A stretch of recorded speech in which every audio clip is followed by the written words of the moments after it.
So I think we're all just making work that reflects our own unique experience of reality.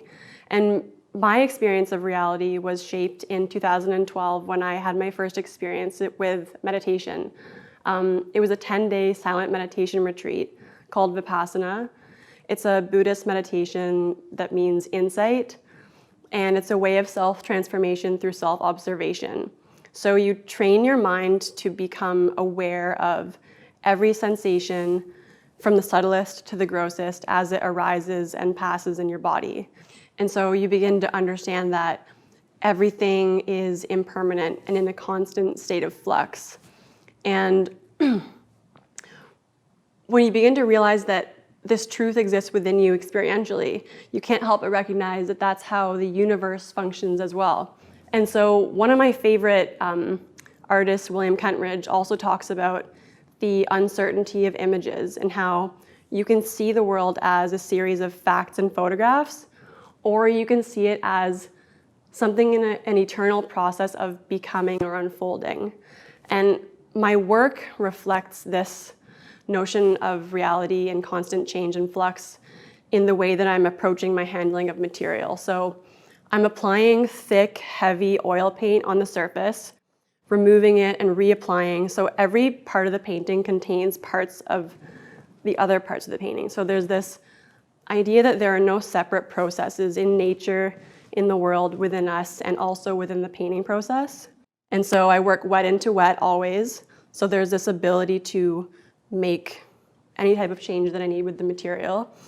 And I'm also trying to allow forms to morph into other forms, and there's this continuity on the surface of the painting of material and in the image itself.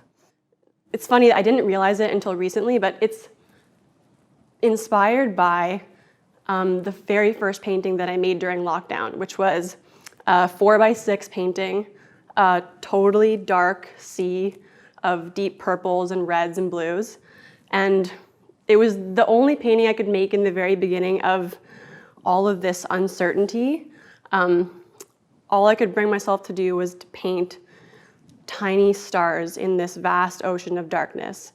So that painting was different than my typical work because I wasn't composing an image, but I was painting the light back in deliberately with hundreds of tiny marks.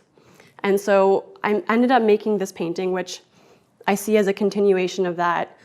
So they kind of bookend this whole coronavirus thing, which is so interesting. This painting is so much about the dynamic balance between dark and light. It's not a static balance, it's ever shifting. The pendulum is always swinging, and light is born from darkness and darkness from light, so they contain the seeds of each other.